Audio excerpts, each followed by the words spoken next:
I may soon become the mother to a little boy I've never met. I've never seen him, not even a picture. He came crashing into my heart on December 13th, just this past December. I was shopping for Christmas gifts for children in need along with my 2 teenagers and our church's youth group. It was a Sunday night, and we were back at church gift wrapping the presents that when I read through each of the summarized stories about the kids we had bought for, one heart-wrenching tale followed another, and I felt a sadness and a deep ache for them all. One in the pile was short, but it reached out and grabbed hold of me. It's impossible to say what or why it leapt out, because I've reread the description, and it's not especially moving or pivotal. What drew me to it the way that it did? It said 8-year boy at the top. It was short with few details. And the final line simply stated, he wants his forever family. I was overcome with needing to love this child. Why him out of the group? I can't explain it. It was a feeling more than a thought. With him on my heart and mind, I returned my attention to gift wrapping. And I happened to be working next to the fellow church member who was our connection to these kiddos' agency. And I blurted out, I want to adopt that little 8-year-old boy. Wait, what? Where did that come from? Every moment of this journey has felt like something beyond me was in control. And those words, spoken aloud, were the first step on a journey we never expected to be on. My husband, Nick, and I have been married for almost 22 years, and we have 3 awesome kids who are kind and witty, loving and funny. 2 are in high school, and our youngest is in 6th grade. We have a blessed life. I have the family I always dreamed of having, and we're savoring the dwindling years with them under our roof. Well, we're both savoring them and looking ahead to moving to warmer climates once they're off and on their own. We certainly weren't looking to extend the years before we can travel the world and have an orderly house with the scissors where they're always supposed to be and an entryway free of scattered shoes. But suddenly on a regular old Sunday evening, what can only be described as a divine force changed that. I came home to my ever-supportive husband and said, you know how I always volunteer us for stuff? And he laughingly rolled his eyes and he said, what now? I said, well, this is different. I want to adopt an 8-year-old boy. Even knowing me as he does, I don't think he thought I was serious. He started throwing out reasons why this was impulsive and practical and frankly a little bit crazy. And in my head, I heard him. I could even understand and agree with his protests and his reasoning.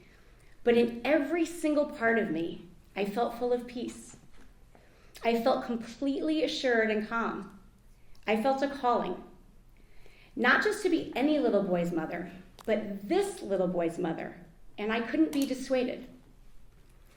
Since I tend to be a woman of action, I sat beside my skeptical husband watching football and Googled things like how to adopt somebody from foster care in Rhode Island. I read and read. I filled out online forms requesting information, printed articles, and started a file. I was suddenly on a path to motherhood that not everyone takes. I laid awake that night and the next, envisioning the emotional aspects of meeting him, building trust, and learning to parent a child I hadn't known from birth. A child whose young eyes have seen things that I haven't. A child whose story I haven't been a part of. And during those nighttime thinking sessions, I also thought of every practical angle too, like figuring out where he would sleep, settling him into our schools, paying for another child's activities in college. I thought of him in all my waking hours. Nick and I talked more, a lot more, and we talked to the kids, as this would have to be a family decision. And making us so proud, each of our children was not just open and welcoming, but eager and filled with love at the idea of having a new brother. Incidentally, all 3 kids individually asked me, where would he sleep? And thanks to my late night thinking, I already had that answer. So within 1 week of that ethereal December moment, we are on our way with trainings and forms, background checks and interviews, fingerprints and more forms. And finally, I got his name, only his first name. And I hold that name in my prayers, in my smile, in my being. I think of him all the time. I think about him and yearn to know more. What is he doing today, right now? Does he like science or math, or does he prefer reading? As I'm grocery shopping, I wonder, does he like eggplant or pineapples or cucumbers? And as I'm driving, I wonder what kind of music he likes. I'm eager to know him. When is his birthday? What makes him laugh and what makes him cry? I crave details about this child who may one day be my own. I hungrily absorb and write down the tidbits I glean from his counselor and the other agencies we're now involved with, and I treasure every nugget of information. We're told he is sweet and appreciative, an old soul. Since the day this little guy burst into my heart, it has pushed me to ponder in a whole new way what it means to be a mother and what it means to be a family. I impatiently wait for the privilege of meeting him and getting to know him, and while I wait, I wonder what's ahead. Will this even happen? Will we have the gift of him being a part of our family? How will I jump into becoming a mother to a kid who doesn't even know me? In some ways, I think mothering him will be like being a first-time mom all over again. I may have 17 years of parenting experience, but I'm inexperienced in being his mom.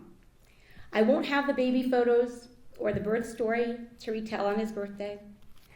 I won't have the details of his first steps, his first words, or his first day of school. But we'll have different special dates to celebrate. There'll be new traditions we create. I think about our family videos and the stacks of photo albums without him, and I think about the family movies and photo books he'll become a part of as we make new memories together. We may not have a shared history, and I may not know him yet, but I do know that being a good mom isn't related to how we enter motherhood. I cannot wait to tuck him in and read him bedtime stories, to hold his hand and kiss him goodnight, and kiss him good morning, and welcome home from school, and, well, I just can't wait to give him a lot of kisses. As his mom, I want to teach him new things and tell him my stories, all those silly memories and lessons that my other kids have heard over and over. I want to show him where I grew up and the house we first bought. I want to do the things that he wants to do or try out. Will it be soccer, the saxophone, karate, painting? I may sound idealistic and naive, and you may be thinking, she has no idea what she's getting into. And you may be right. You may be wrong, too. With any decision in life, we never know how it will turn out. With our own pregnancies, our births, our biological children, our choices for schools, marriage partners, or careers. We do the best with what we know at the time. We have faith. We calculate the risks or we dive in feet first. We wing it or we plan it, but the outcomes are never guaranteed. Early on, I told Nick, I hope we get the privilege of loving him. And he said, you already do love him. And he's right, I do. I already love him. I want to smush him into a hug, but I know I'll have to restrain myself and go at his pace. I'll need to allow him space and time to lead me, but oh, how I want to hug him. And as we move along this path, only a few months since I read that tiny snippet of his story, I feel only total peace, complete calm, and utter love. I feel a rightness, the sense that if this is our road, we are on it and ready to be his family. We've never met him, but I'm ready to be his mother.